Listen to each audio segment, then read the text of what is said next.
Hi, friends, and welcome to another episode of Lionsgate Podcast with Sahdi and Omni. I'm Omni. And I'm Sahdi. And today's episode is all about self-care.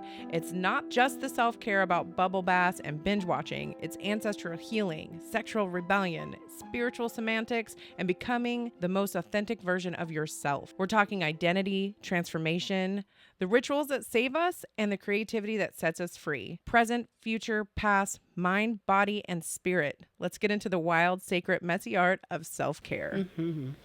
Before we get all the way into it, self-care has been really glamorized and commercialized, so much that when most people hear it, we think vacations and spa days and bubble baths and face masks. And I'm not knocking that at all. Those are beautiful and necessary sometimes. But today we're going to be going deeper than that. We're going to be talking about self-care that doesn't always look cute on the outside, but shifts something that's real on the inside. We're getting into the abstract, the spiritual, the sacred. So if you've been craving something more, you're in the right place. So we can get into it. Yes. So I think I'm going to start with a type of self-care that we might not generally put in the category of self-care. Because sometimes the things that we're doing to take care of ourselves aren't just for us. Yes. They're for the ones who came before us and the ones coming after us. Sometimes choosing to rest is healing generations of burnout. And sometimes choosing to speak your truth is breaking family curses. That reminds me of the healing you did for our mutual friend with the sponge bath. Oh, yeah. The kind of healing that I'm talking about right now in the self-care is ancestral self-care. So one of my services that I do is called a spiritual sponge bath. And I use like crystals and singing bowls and ambers and herbs for smoke rituals. I boil the roots and herbs and flowers together. And then I use washcloths with the water and the herbs to wash their body from head to toe. And as I'm doing that, I'm channeling the energy of my higher self and their spirit guides. For this particular session, she was carrying a lot of ancestral trauma within her body. As I was releasing toxic energy from her body, she started to shapeshift. For a few seconds, up to about maybe 30 seconds, she was holding the energy and the form of the ancestors that came before her. And they were actually stepping in to be healed of their trauma through her and through the healing process. There was one that stuck out to me the most, and he looked like an Aztec warrior with war paint on his face and everything. And he came through when I was healing her shoulders and I was releasing the energy from her shoulders. And as I was pulling down, he was allowing me to pull down from him as well. He carried so much weight on his shoulders. And when I released it, she felt it. And then he disappeared. Oh, I have goosebumps. It was a very sacred, bonding, therapeutic session with her. That's all I can say about that. There was a lot more that went into it. But things like that, really going deep into your ancestral roots, is self-care. Because whether you know it or not, you're carrying the lineage from your ancestors. It's encoded in your DNA and your energetic body. Yeah. And it doesn't have to be that deep. It can be. But sometimes just going to therapy or eating better or leaving a toxic relationship is saying it stops with me. Yes. Stopping those behaviors that have been passed down. Stopping those patterns. So you're not passing it down to future generations. Yeah, it's like a woman who leaves a narcissistic, abusive relationship. She was raised to believe that that was okay because her mom was in that. But then when she chooses to leave that relationship, she's showing her children that, no, it's not okay to be treated that way. And vice versa. It can be with a man or... Exactly. And here's the thing. Ancestral self-care isn't limited to people who are even close with their families. Even if you were adopted or you're disconnected from your roots, the work still matters. Yeah. And even if you don't have kids to pass it down to, the work still echoes because ancestral healing is about energy and spirit. It's not just about bloodlines or biology. It's like sending medicine backwards and forwards through your bloodline. I love that. So it doesn't always have to look like altars and rituals, even though those are really beautiful ways to connect. But sometimes ancestral care is just asking, what patterns am I carrying that were never mine to even hold in the first place. You know, asking yourself those questions, sitting with yourself, or what would the healed version of my lineage look like through me? So this kind of self-care isn't loud, but it is really spiritual and it's intentional. It's loving yourself. Yeah. So it's a form of self-love and self-care. And it just ripples across time in a way that we can't always see, but we can feel it. So that's ancestral. I love that. Yeah. So the first subject I'm going to jump into is cold plunging. Cold plunging is when you immerse your body in 50 to 59 degrees Fahrenheit and has a lot of physical and mental health benefits. It reduces muscle soreness and inflammation. It constricts blood vessels. It improves circulation. And then when you leave the cold water, your body works really hard to warm itself up, which causes increased blood flow and improves circulation over time. It boosts the immune system. And some studies suggest that the cold exposure may enhance immune system activity, like increasing white blood cell counts, faster recovery. Athletes use this all the time. It increases brown fat activation, and the cold exposure can activate brown fat, which helps burn calories to generate heat, potentially aiding in metabolisms. And I know it's not comfortable, but the point of bringing this one up is that self-care is not always comfortable. Somebody had said this, and I think I mentioned it on a tea time once, where discipline is one of the strongest forms of self-care, such as working out and going for that run and doing the exercise, because it's good for your body. And what's good for your body is good for your soul. It's good for your mind. It also has a lot of mental and emotional benefits. It improves mood and mental resilience.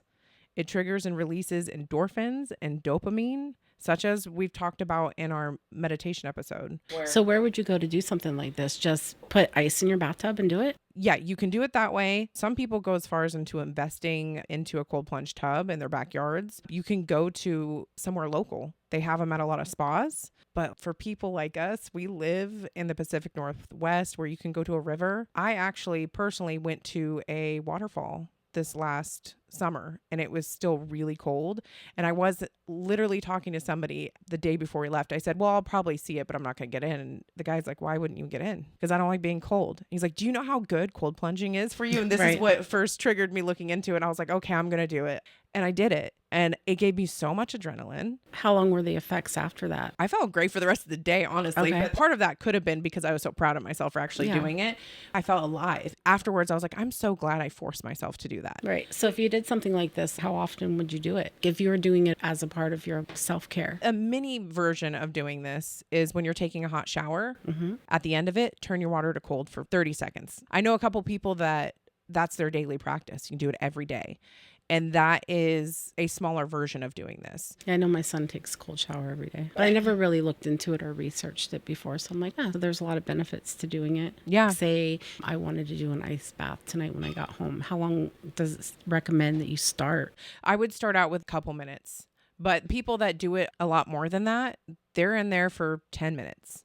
I wouldn't push yourself for more than 10 minutes, but you can also take breaks too. You don't have to stay in there the whole time. Right. Do you go in with an intent? You can spiritually. Yes, absolutely. When you go in, you could go in with mantras in your head to be stronger. And this could build your self-discipline. A lot of people go into a meditative state. You can think, I am strong. I'm building more discipline. I am strong. I am brave. The term I am is connected to the root chakra too. So it's very grounding from a spiritual aspect of it. You can say I am safe, I am grounded, and just be very present in the moment. Well, that makes sense too, because you plunge yourself into that bath, you're activating your nervous system, right? Like an instant stress relief. Yeah, that dopamine. Because you go into shock. Yeah. And you're not thinking about anything else in instant meditation. Yeah, because people are like, I can't clear my mind. Right. And then after you get out, you're really not thinking about anything else except for just warming your body. And you're in that moment and you're just feeling the intensity of coming back to your body. Because when you're meditating, you're like, some people are just like, oh, my mind's over here, my mind's over there. But if you jump into an ice bath and you're sitting in there for 5 minutes, you ain't thinking when you shit. come back out, you're not thinking anything but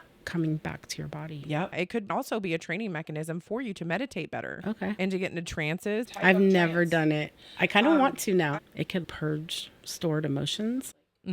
training your body to sit in something that's not comfortable. Well, monks actually do that. Oh, yeah, like in an uncomfortable pose. Yeah, or they train their body to get down to a cold temperature through meditation Oh, yeah, and training. that's true. This is a very good training tool for self-care. I'm definitely excited to try it in a more consistent state. Cold showers. Or some people put their face in an ice bath in the morning. It wakes you up. It helps with your pores. It helps with anxiety attacks and stuff like that too. Yeah. So you can even do a face ice plunge. So the next one I want to talk about is present self-care. So this is the kind of self-care that lives in the right now. So not the past, not the future, not in the pressure to constantly evolve. Because that's where we mostly live. Yeah. Most of the time we're thinking about what we're going to do next, what we're going to have for dinner, or what just happened. Yep. What happened when we were at work, or what happened earlier or yesterday. But it's kind of in the quiet, everyday choices that say, I matter today, right now. Yeah. Present self-care can be simple and it can be sacred. It's like drinking water before your body screams out for it. It's stepping outside and letting the sun hit your face for just a few minutes and just closing your eyes and counting to 50. Yeah. And letting the sun hit your face. It's like nothing else matters right now. The dishes are going to be there 5 minutes from now. The chaos is going to be there. Learn to listen to your body and your emotions and just give yourself something in that moment that it needs, right? So whether it's like choosing music that shifts your mood or just sitting on your phone and laughing at like dumb stuff that you're reading. Yeah. Or just giving like your mind a moment to just breathe. In those moments, putting on something that makes you feel good. It reminds me of that $200 bottle of perfume that you have. You know, you only wear it on special occasions, but you're home and your shirt has like food on it from the babies or, you know, you've been cleaning all day and you feel like shit and you don't have any makeup on. And then you go to the bathroom. Just spray some of that perfume on you if it's going to make you feel good. Yeah. Take a moment to just care for yourself in that moment. Look at yourself and be like, you're a bad bitch. Yeah. If you're a guy, you know, look in the mirror and be like, damn, you're sexy. Yeah. Just take that self-care that's in the moment. It's the present self-care. I think that's especially important when you're feeling really overstimulated too, to stop, pause, and take that moment, take that beat for yourself and be present. There's a saying actually that people that live in the past struggle with depression and people that worry about the future struggle with anxiety. So if you're feeling one of those emotions, then take this advice from Sahdi and put yourself in the present moment, take your mind away from the past or the future and be present. Let those feelings go. That's self-care. Because a lot of times we don't take time for ourselves. Guilty. Even just 5 minutes because we're so busy or we have so many things to do.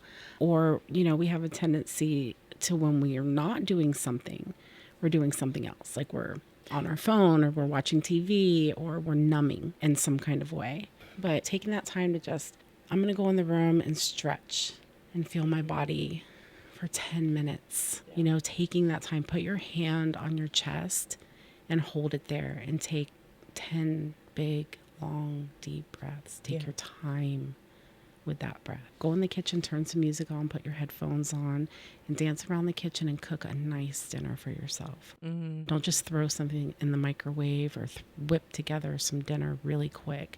Take your time to nourish yourself and make yourself something beautiful for dinner for once. Yeah. If it's an off day and you're usually like messy bun and sweatpants like me, get ready. Go out to your favorite shop. Do something for yourself. Make yourself pretty for you. Yeah. You don't have to be pretty for everyone else. You know, we've talked about in the past writing affirmations on your mirror. And every time you go to the bathroom, you pass by the mirror, say them to yourself. Stop for a second. Don't just walk past them. Stop, hold your head up, take a couple deep breaths, put your hand on your chest and say the words. Whisper them if you have to, if there's anybody around. Say them to yourself and just close your eyes and feel it.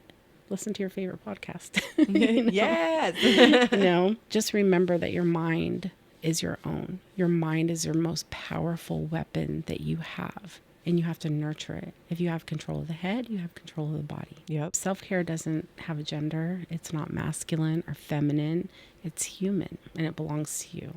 And present self-care is a way to come back home to yourself. And it's saying, I don't need to be more. I just need to be. I just need to be right here in this moment with myself without any other distraction. and just feel myself for a minute. And that's it. I love that so much because I'm guilty of all those things. So there's the present and then there's the future self-care too, which kind of go hand in hand with each other. So this kind of self-care is rooted in devotion. It's not how you feel in the moment, but it's to the you that's coming. It's your future self that you're doing it for. It's the healed you. It's the strong you, the peaceful, grounded you. The version of you that isn't surviving, but it's thriving. And you're setting the foundation for that. Future self-care is like a love language you speak with your actions to your future self. Okay. It's drinking more water now so your skin glows later. One of the tricks that I like to do is I fill a gallon of water every morning when I wake up, and I drink it all day long. And then at the end of the night, my future self, I get to see that I drank that whole gallon, and I get to be proud of myself because I'm like, damn, I did it. I drank my goal amount of water for the day, and I get to see a visual of what I did, and then I can be proud of myself for filling that in the morning. Dude, I need to do that. I'm so good about watering everybody else, but I forget to water myself. Exactly. Mom life. But yes, that way you can visually see your progress. Or it's like making that call that you've been avoiding or procrastinating, seeing the doctor, the dentist appointment, or whatever it is that you're supposed to be doing. Just do it now. I feel like you're calling me out. I'm calling everybody out right now. We hate to do that shit. Doing things like that. And then it's going to benefit you later. Little things like taking your vitamins, eating healthy all day so you'll feel better in the future. It's making those meals for the week even though you're tired as shit and you don't feel like doing it. You're pre-prepping your meals so 2 days from now you're starving and you see some really fattening food that you could just heat up really quick and eat. Or you see your pre-prepped meals and you can grab that and make just as easily. And then you could be like, man, thank God that I did this. Yeah. Or I would have just messed everything up. I would have ate a case of donuts. Right. You do that so your body's nourished when you need it the most. Stretching after your workout or letting your body rest. Not because you're weak, but because you're smart. You're really putting in that effort to premeditate what your needs are going to be in the future. Even paying your bills instead of ignoring them. And I do that. I'll check my bills and then I'll just kind of put them to the side and forget about them. I'll do that later. Until like last minute and I'm like, shit. And even putting money into savings, even if it's just like $5, you can put $5 in your savings account because your future self deserves options. Yeah. Read that book that's been sitting on the shelf for 2.5 years that you really wanted. You had to order that book and you haven't even touched it. And there's knowledge in there that you need, that you wanted. Yeah. And you're not giving yourself that opportunity to do that. Practicing new habits, unlearning the old ones, getting organized so you can have peace of mind. It's also things like canceling plans and not feeling bad about it because maybe your body just needs rest. Yeah. Sometimes you should be able to be like, hey, I really wanted to go do that, but I woke up today and I think that my body just needs a break. I need to rest and I need to chill today. Don't feel bad about it. And if your friends or whoever you made those plans with do make you feel bad about it, you need to reassess your friends. Right. Setting boundaries now so you don't end up resentful later. Yes. I learned that the hard way. And like you were talking about earlier, it's choosing discomfort in the moment and discipline with yourself, being honest with yourself so you don't carry chaos into your future. Yeah. Because I really, for the longest time, would always be like, oh, I'll do that tomorrow. I'll do that next week when I get back from this vacation. But there's always going to be an excuse. Yeah. So you might as well just do it right now. Yeah. So a week from now, you can look back and be like, I made it, did it. And you can be proud of yourself. Yeah. And, it's not even just about the things that you're doing for yourself, physical things. It's also unfollowing people who make you feel like you're not enough. You have a bunch of people on social media that every time you scroll past them, you get this weird feeling in your gut. They're always like negative or talking shit or their life just doesn't resonate with you anymore. Yeah. Unfollow them. Yeah, that's okay. It's not okay. A hater. It's okay for you to move in a different direction than people. Maybe they're too political. Maybe you're not following that path anymore. It's okay for you to unfollow people and make your social media more comfortable for where you are. I attest to that. I've done that. So that's kind of what future self-care looks like. Yeah, I love that. Yeah, it's setting the stage for breakthroughs, clearing your space for your dreams to land there. This kind of self-care is sacred because it requires you to have faith, a faith that you are worth showing up for. So even on the days when you feel tired, or lost or behind.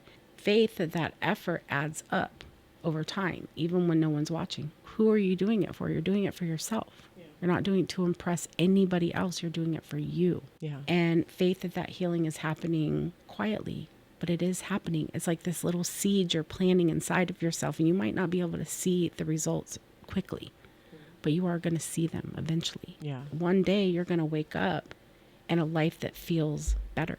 Yeah. It's going to feel stronger. It's going to feel safer.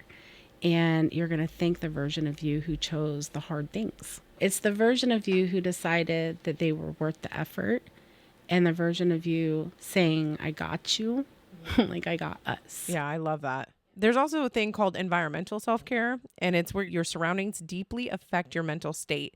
And this includes curating your space for comfortable or inspiring visuals. We've talked about decluttering before, being spiritually and mindfully healthy. Feng shui, but not only just feng shui, like the way that you set up, like the energy of the room, but also cleaning it.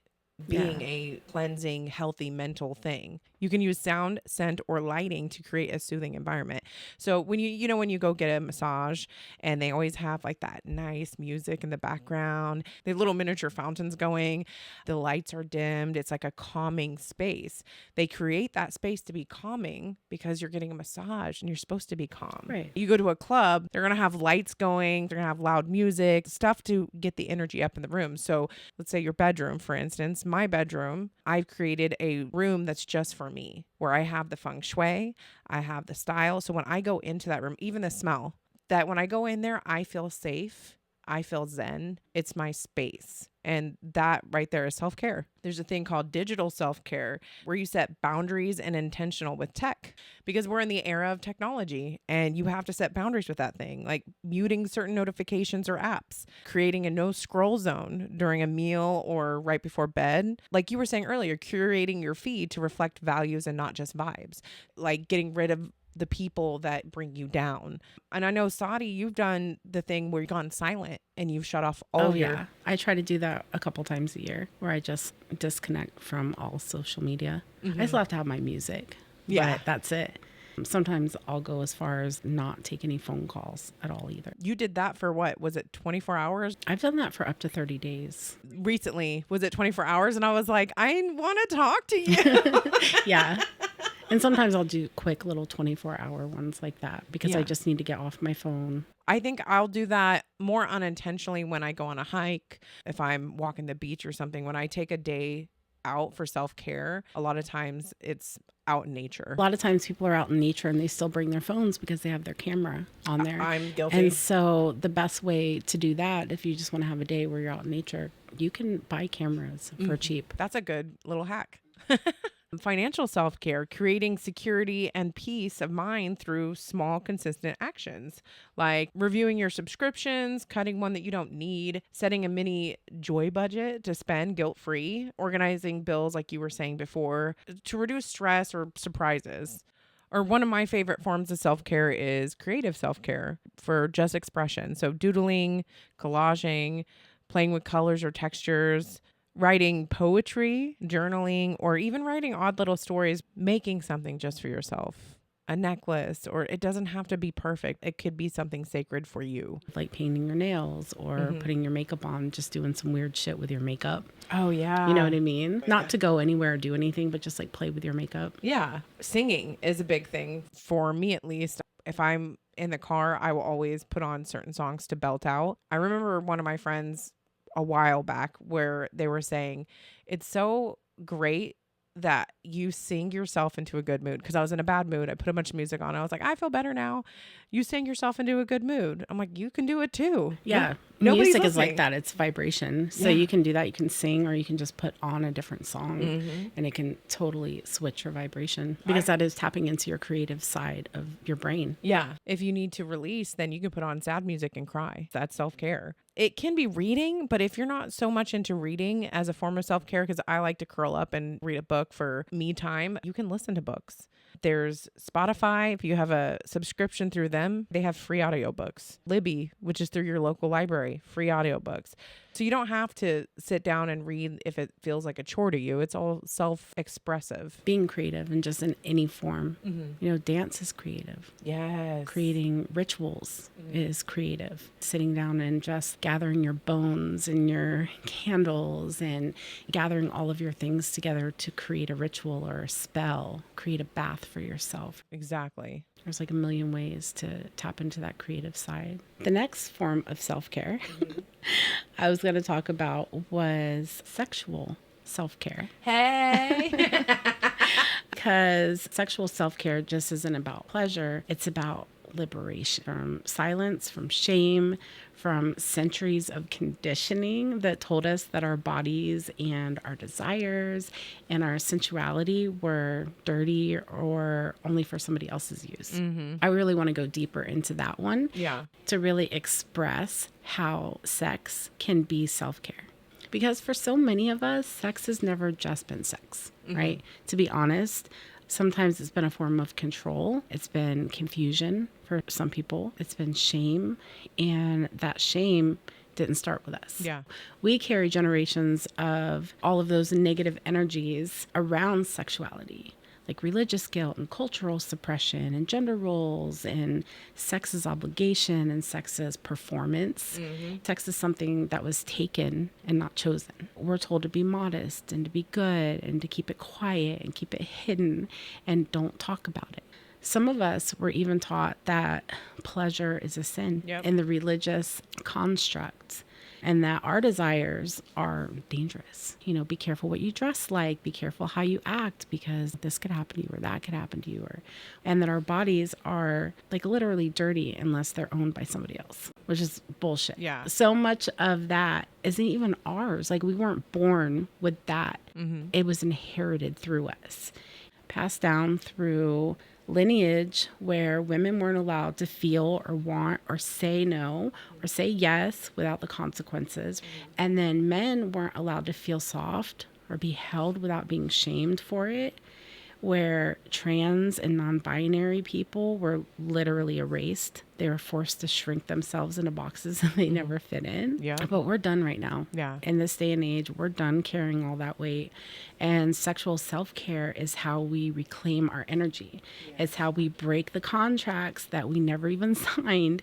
And it's how we remind our bodies, you're safe now. And so it might look like exploring your body without judgment, or learning what feels good to you. Not what you've been taught you want, but what your truth is about what you want.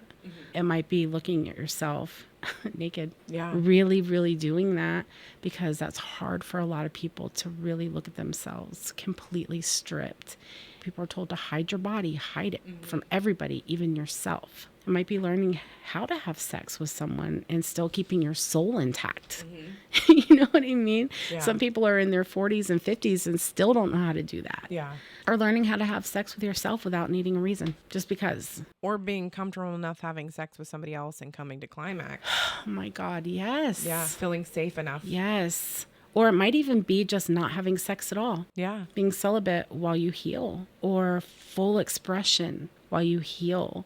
Or you might want to go full like hoe mode, you know, while you're in a different vibration, and that's okay too. Yeah. And not being made to feel like you're weird for it or wrong for Yep. it. No slut shaming. Whatever you feel like doing with your body, just do that. As Yeah. long as it's making you feel good and you feel comfortable, Yeah. you should be able to do that. Yeah. It's your body. So this kind of work is like ancestral. So you're reclaiming your body, you're reclaiming your pleasure and your boundaries, and you're doing what somebody else in your bloodline never got to do. And so you're breaking spells, you're rewriting stories, you're telling your nervous system that it's okay to feel good. Yeah. And there's no rush, like there's no right way, there's no wrong way. It's just sacred. And so because sexual self-care isn't just about having sex, Yeah. it's about wholeness, and it's about coming back to your body and your voice and your truth on your own terms. Yeah. You're allowed to take up space in your own skin, and you're allowed to write your own story of what sex is for you. And sex is healthy. Yeah. It's really good for you. Yeah, You know it what I is. mean? If you use it in that way, sex for self-care, because it releases stress It boosts your immune system. It floods your brain with all the feel-good chemicals like dopamine and oxytocin and serotonin, and it grounds you in your body. And it reminds you that you're alive. Quiets the mind when it won't stop racing. It's meditation for your flesh. Yeah. Sex can be a reset button. It can regulate your nervous system, and it can heal trauma.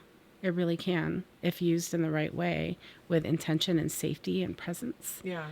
It can help prevent prostate cancer. Really? Yeah. Yeah. If you don't ejaculate for the male species, it's really bad on your prostate. Well, I know in spiritual practices, some men will hold it because it causes a kundalini awakening in them. And the more that they hold it and suppress it, the more energy that it gives them. Yeah. Whether you're looking at it from a health-wise or a spiritual. Yeah. That's kind of funny to listen to it from both directions. Mm-hmm. Yeah. Basically, sexual self-care is about taking ownership of your body. That's your pleasure, your truth, your boundaries, your yes, your no, your freedom. And releasing the pressure from society or other people in your life to either do it or not do it. Mm-hmm. And it's human. It's holy. Yeah. You know what I mean? Exactly. It's healing. And so if you ever felt like ashamed or confused or disconnected, this is your reminder right now, if you needed one. Your body's sacred and your pleasure is sacred and your healing is sacred. And sex can be your medicine. Yes. Amen to that. Amen. Shit. Ashe, ashe. Well, and if you're looking to explore spiritual self-care, there's a few grounded, open-ended options that don't have to be tied to any particular religion. They're more about connection, meaning, and inner alignment. There's a silence ritual, which we just kind of touched base on, where you sit in total silence to 5 to 10 minutes instead of a whole 30 days like Sahdi. Right. Let thoughts come and go. Feel your breath. Feel your weight of your body. And it's about making space for something beyond noise or doing.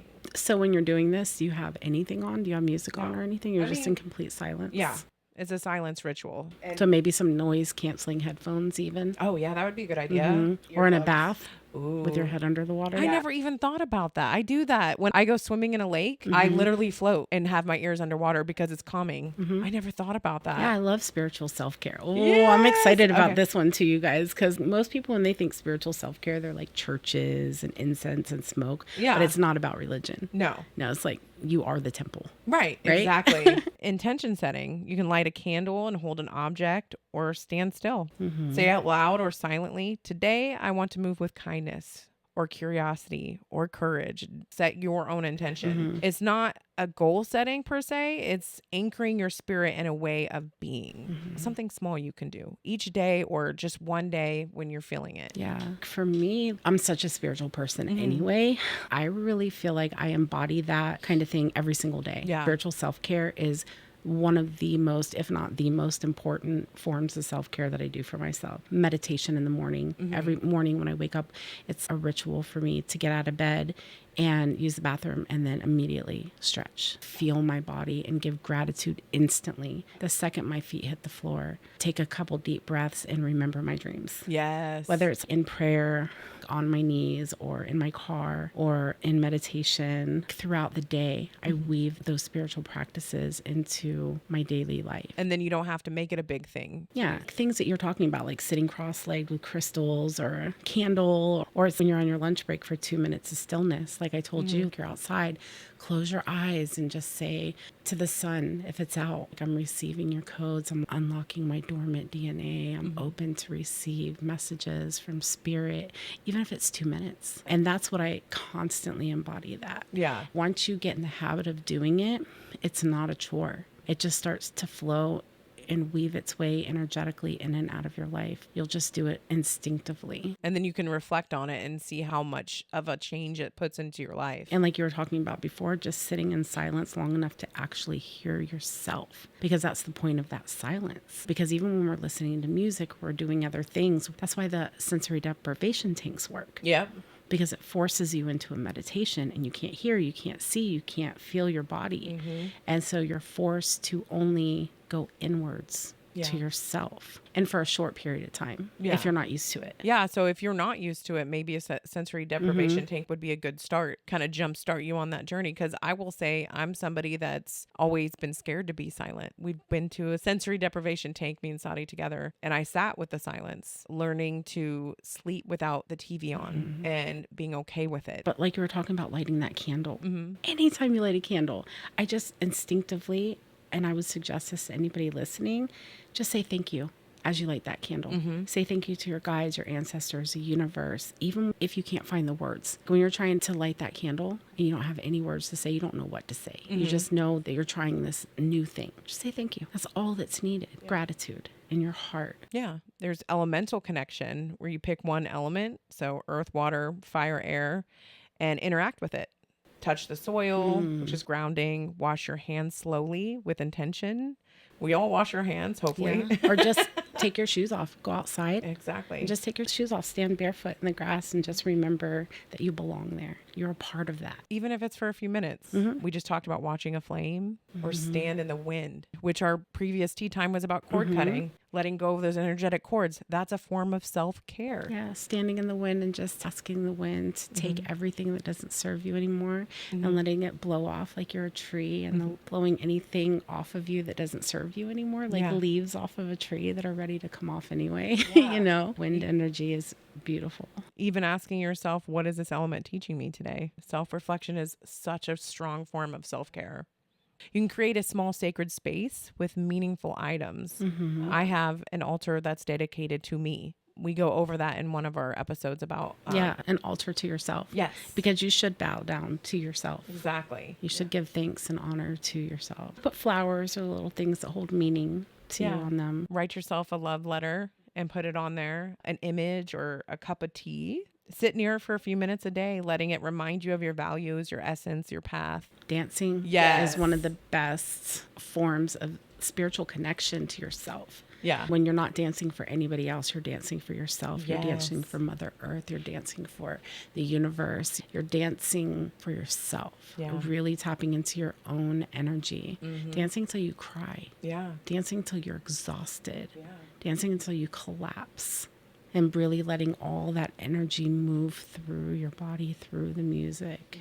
Yeah. Somatic dance is literally a psychological way of working through trauma. Somatic exercise, working through trauma through the body, really just tapping in and listening to your own body. It's a beautiful form of self-care. Because it falls under the category of spiritual rituals. Actually doing rituals like moon rituals and clearing your space with smoke. Pulling cards even. Oh, yeah. Like tarot cards, tapping in that way. Yeah. When I'm feeling lost or disconnected, pulling a card for some direction is such a clarity and a relief. And trusting your own intuition. Yes. When you're talking about spiritual, you are reaching out, but as far as you can reach out, you should be pulling in. Yes. As above, so below, so within. The tree of life. It's trusting your no as much as you're trusting your yes. You know, it's choosing alignment over approval. It's choosing your truth, even when it's inconvenient. And sometimes spiritual self-care is just laughing. Literally laughing until your stomach hurts. You feel like you're going to throw up. Yeah. Laughter is the best medicine. It really is. Watching the moon rise in silence on your front porch. It's forgiving someone who isn't sorry, just so you can be free. Yeah. It's not about being the most enlightened person. It's about feeling connected to yourself, to source, to the moment you're in, because your spirit is fed. It's like feeding your soul. And then everything else just starts to align. So this next one, we're going to go all the way in with this one. It's raw, it's primal, it's unfiltered. I feel like it's the heart of this episode. It's called rebellious self-care. Yup. Yeah. Or feral self-care. It's probably the most unhinged, sacred form of self-care. It's the kind of care that comes from the part of you that refuses to die quietly. If I have to burn this shit down to rebuild it, I will. Yeah. Because sometimes healing isn't gentle. Sometimes it's destruction. Sometimes self-care is rage. Sometimes it's a scream that's terrifying into the void. And you're like, where the fuck did this rage and anger come from? Like, it almost scares you how deep and primal and powerful it really, really is, you know?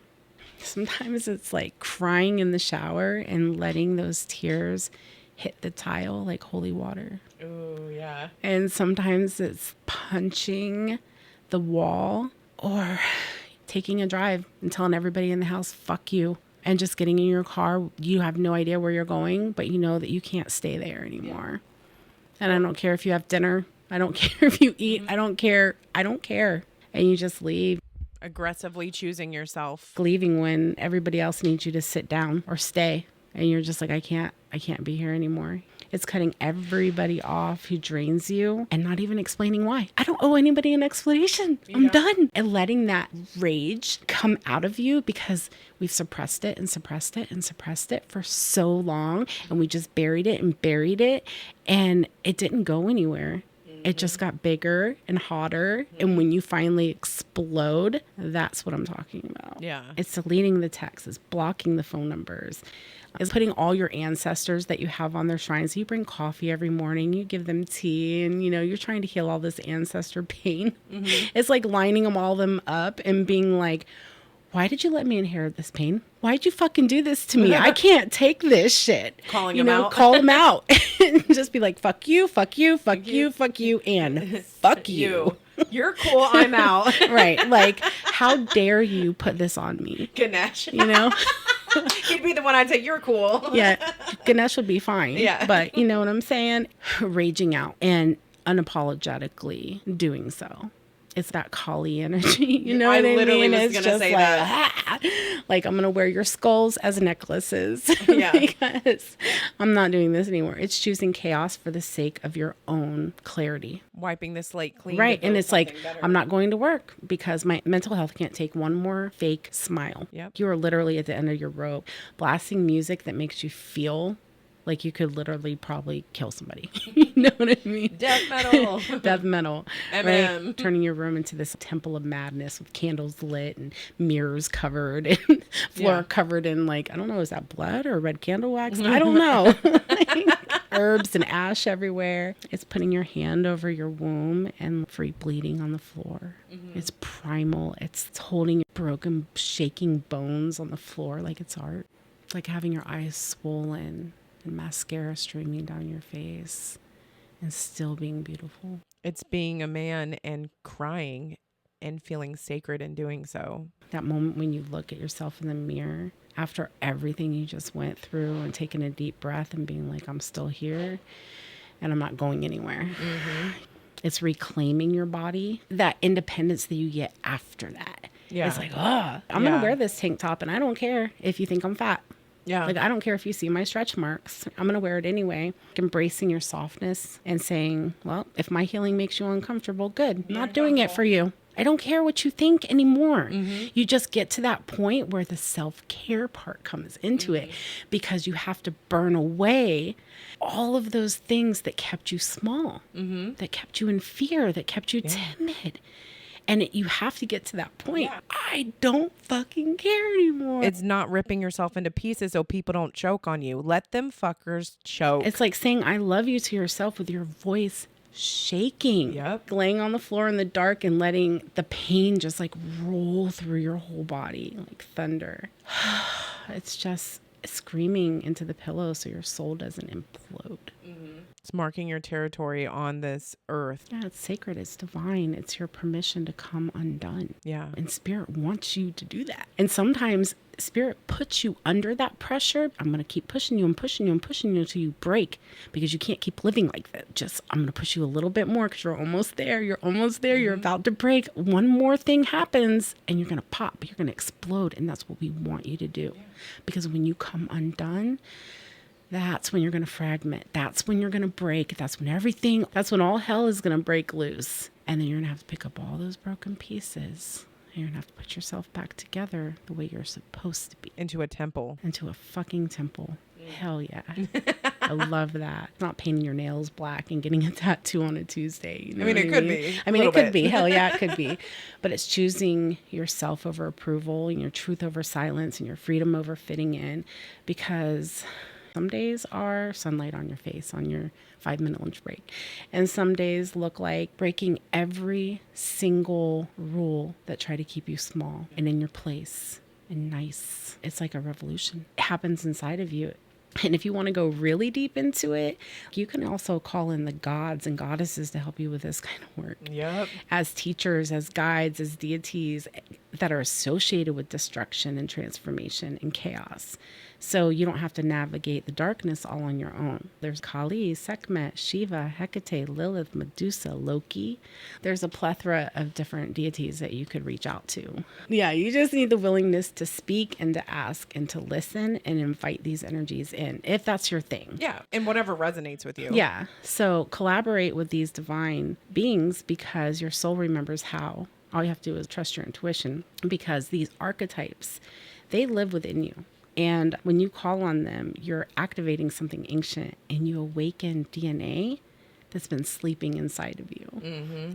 I'm actually going to do a whole tea time about my experience activating some of these gods and goddesses and deities in my life. Mm-hmm. But just remember that your healing isn't just personal, it's cosmic. Then there's physical rituals you can do when you're feeling emotionally overwhelmed. A sensory reset, for example. You can do a 10-minute routine to recalibrate your senses. For touch, you can run your hands under warm or cool water or take hot baths, which I do all the time.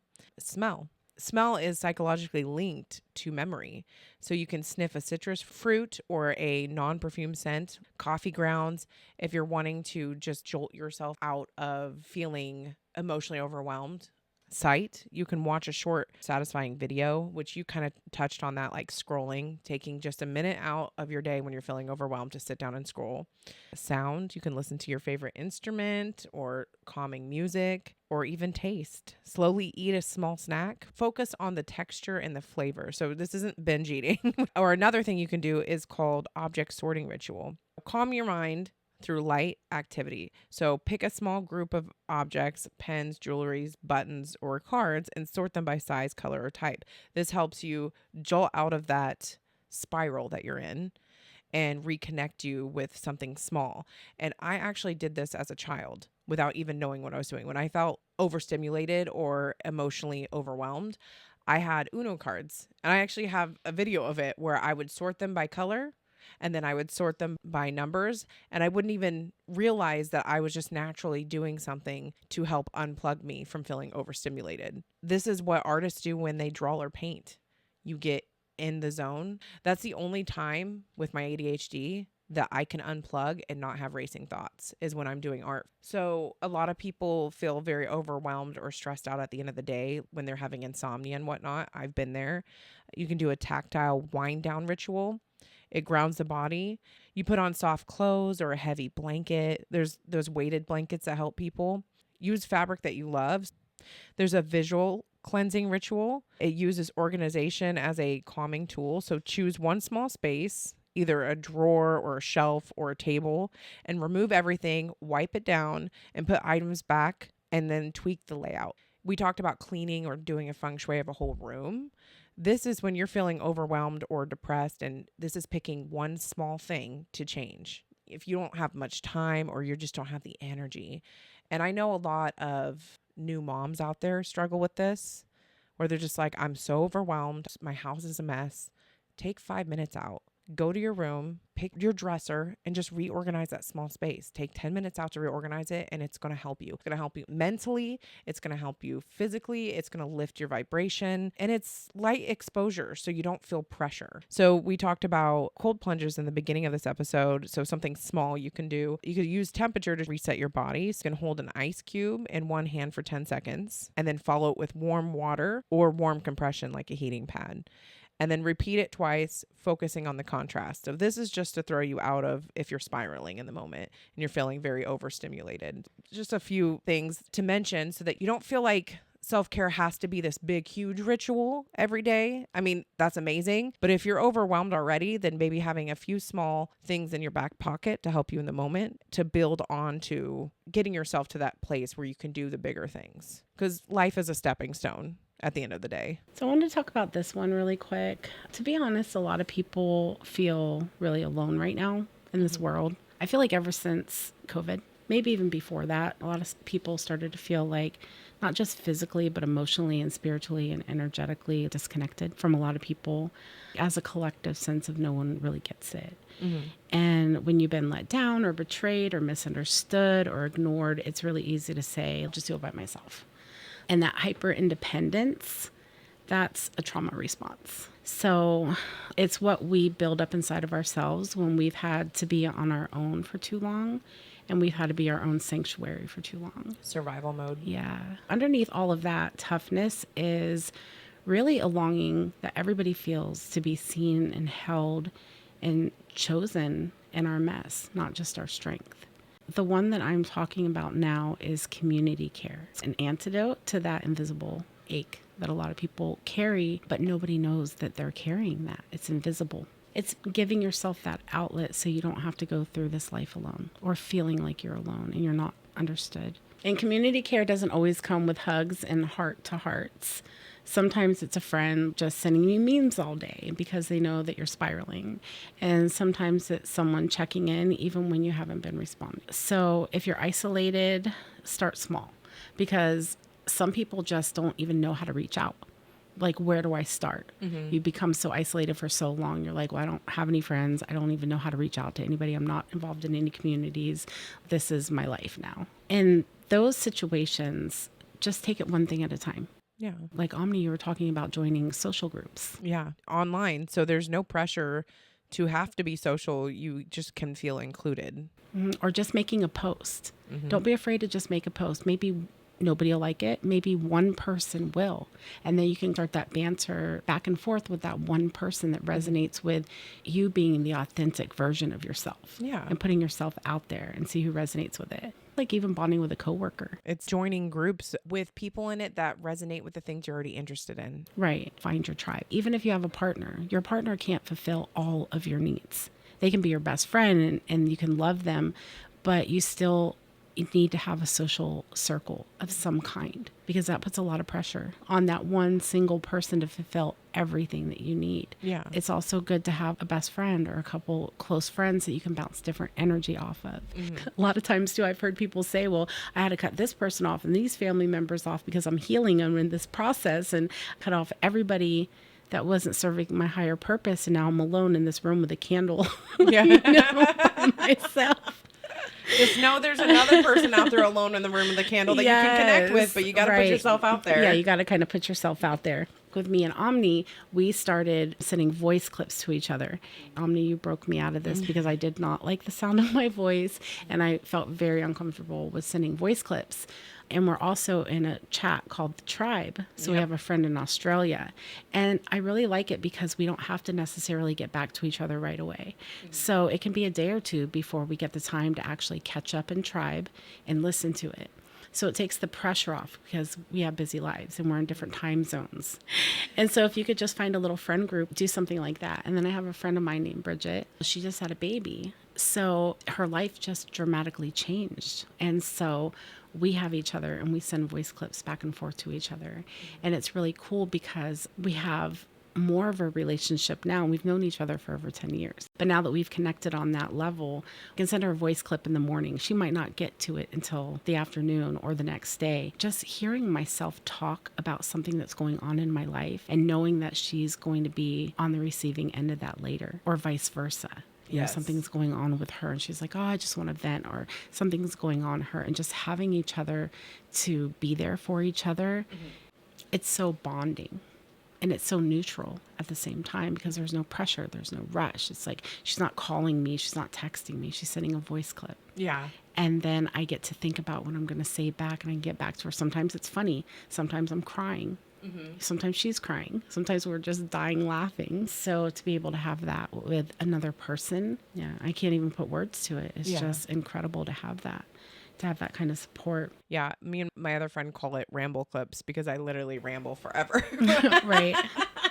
But it is nice. And it helps open you up to feel more vulnerable at times. A lot of people feel uncomfortable being vulnerable face to face. When you're sitting with yourself and you're setting this out, you're not only more comfortable with being vulnerable, but you get a deeper connection with that sense of community because they do receive it and hear it, and then they're able to respond and think about it. And some people don't know how to react in the moment when you're sharing those deep emotions. And so it gives them time to sit with it and to think about how to react. Exactly. And it creates a deeper bond. Yeah, because when you have time to process what they just went through, and then you have more clarity on how to respond back to that. Yeah. So I think it's better that way. And then we can hold space in this whole construct for the people who are workaholics. They just don't have time because they're working all the time to have deep, soulful tribe relationships, you know, or the caretakers, the exhausted, the introverts, the ones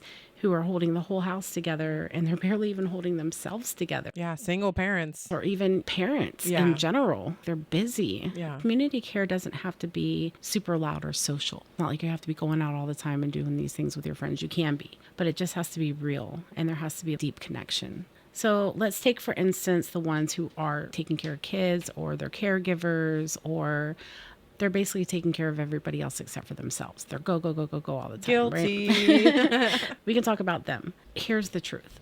You deserve care too. Even if you're busy, even if you're tired, even if you've learned how to do everything on your own, community care just isn't about making more time. It's about weaving the connection into the life that you already live. Like for the workaholics, it could be texting somebody while you wait in line. You're already waiting in line. You can take 5 minutes to text somebody, or taking that 5-minute call with a friend on your drive home, or letting somebody cook for you instead of always being the provider. Yeah. There you go. Should I bring you dinner next time, Omni? I love you. I should. I'm like, I'm guilty of that. Right. Or scheduling something that makes you happy the same way you schedule in all your deadlines. Workaholic. You know what I mean? Schedule yourself in there. She's like calling or, me out. You know, for like the caretakers and parents and all that. It might look like joining a support group online at night after the kids go to bed. Yes. You know, or letting another parent know, hey, I'm not okay today. Can I take your kids tomorrow and you take my kids today? Oh, that's like I can't do it. Yeah. Like I'm having a hard day. So make friends that you can do that with. Yeah. Release the guilt that says you have to. So let the house be messy today. Like, sorry, fuck them kids. Order pizza. Let the house be messy. Yeah. Like, or let them run around. Like I do. They can skip a shower. You know what I'm saying? Like, you don't have to be perfect. Lay on the couch with your kids and just cuddle up with them and watch a movie. Order some pizza. You don't have to be in there doing dishes and mopping the floors and constantly go, go, go, go, go, and having everything perfect. You're the one that's putting that on yourself to do that. Release the guilt. Release all the tension. You're the one that's telling yourself that you have to do all that stuff. Take a break. And, you know, for the introverts, it could be just as simple as connecting through art or messages or letters. Finding one safe person. You don't have to find 10. And maybe create some art and send a picture to a friend that you think might appreciate it. And that's it. I have a friend right now that's going through a really hard time, and I've just been sending him jokes, just one joke every day, just so he knows that somebody cares. Or you could just send a song. Yeah. A meme. Anything. It's a way of communication. Yeah. You don't have to really talk to them. Yeah. Because a lot of introverts can't even make a phone call. It's very hard for them to do that. Right. But if you send a meme to somebody and cheer them up, then there's a connection there. And you know what? If they're going through a really hard time, they may look back and be like, you were the reason why I'm here today. Yeah. Let somebody see a little bit more of you, one layer at a time. Be an onion. There's people out there that have been betrayed and abandoned, or they've just been unseen for so long. It's okay to be slow to trust. That's okay. Like nobody's telling you like, you just got to trust everybody and blah, blah, blah. We're not saying that. If you're not feeling it, you don't have to. But don't let your fear build a wall so high that nothing can reach you, because that's isolating. That's hurting you. And you're allowed to try again. It's okay. You can try again. You can try to put yourself out there again. Just try it differently this time. You're allowed to heal through safe, chosen connections. So community care doesn't mean being social all the time. It doesn't mean having this huge friend group or perfect support system. It just means allowing love to reach you. Even if it's just like a little bit, letting somebody hold the door open for you, or letting yourself be vulnerable in a safe space, taking compliments, really letting somebody say you matter and not brushing it off like it's nothing. Yeah, I used to struggle with that. I'd be like, Merry Christmas. I would say no every single time. Somebody would be like, oh my God, you're so pretty. And I'd be like, no. Or they would be No. like, I'd be like, never mind, you bitch. I would be like, no. I didn't say it in a bitchy way. I said it because it was embarrassing for them to like tell me that I was pretty. Oh, that's so Honestly, sad. or if they would say anything to compliment me, I would be Yeah. like, no. Now I glow. If somebody compliments me, I say thank you. I'm like, thank you. You know my love language. You're my favorite. Right. But I didn't used to. I could Yeah, not take a compliment same. at all. I would get all awkward and be like, oh, Merry Christmas, and like walk or away. they would say, oh, you're such a good mom. And I would say, oh, no, Yeah. I try. I'm trying. Yeah. Man, Yeah. I couldn't do it. But the truth is, we don't just heal through journaling or therapy or rituals. We heal through being witnessed, Yes. through being understood and being allowed to take up space. You should allow yourself to slowly find your tribe. And we talk about introverts a lot. I do want to say, if you're an extrovert, as somebody who is an extrovert, don't feel like you have to give all of yourself to everybody at all times. Mm-hmm. You're allowed to sit and be in hermit mode. You're allowed to stay home for that weekend. You do not have to engage 24/7, because that is something I also do, is I will engage, and my battery will be on 0, Mm-hmm. and I need to go into hermit mode, and I feel like I can't. I want to make sure that y'all feel seen as well. All right, so I think we're almost at the end. There's just one final form of self-care that I really want to touch on, and I think it's really important. I want to talk about it. Yeah. At the end of a healing journey, or even just at the end of a chapter, you feel it. It's that moment where everything clicks, everything shifts, and everything feels like you've completed the end of that journey.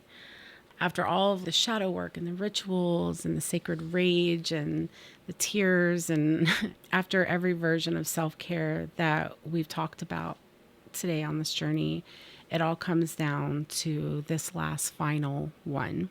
And that is radical self-love. And it's not the social media caption hashtag. It's the untouchable kind. It's the kind where you know yourself so well that nobody can tell you who you are. Yeah. Like you're standing rooted in your power. You've gone through this whole journey. You've met your shadows. You've named your wounds. You've forgiven your past. You've honored yourself and your sexuality and all of that stuff. And if somebody tries to throw a story in your face, come at me, bro. Yeah. Like, let them. A lot of people get that tattoo. Let them. Ink therapy for a reason. Therapy. That's right. That's part of self-care as well. Yeah. You know, I have a lot of tattoos on my body that mark moments of completion. Yeah, same. Because you've already owned it. You've already loved the parts that they think are unlovable. You've already held the pain that they thought would break you. It's that energy where there's nothing that you can say about me that I haven't already accepted in myself. Yeah. You know what it makes me think of?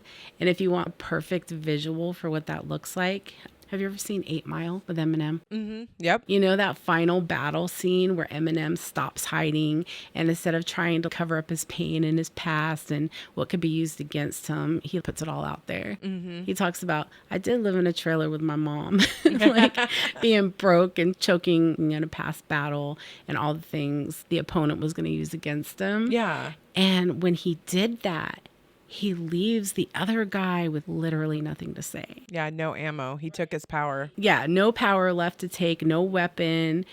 And in that scene, that's radical self-acceptance in real time. I try to tell my kids about that. If somebody's bullying Yes. them, I'm like, you know what? Embrace it. Yep. They want to That's- say you got crooked tape, like, yeah, right, I do. Yep. So that, what? Right. That's transmutation. That's freedom. Yes. Once you can do that and own and accept it in yourself and be like, "Psh, yeah, and what? Yeah. They call me fat. Yeah. Like, right. PHAT, Because- baby. Right. Because once you own your story, nobody else can use it against you at Yeah. that point. If you're still here with us right now, I just want to personally say thank you. Yeah. Just want to personally say thank you. Thank you for choosing to sit with this and for walking through the soft parts with us and the hard parts with us.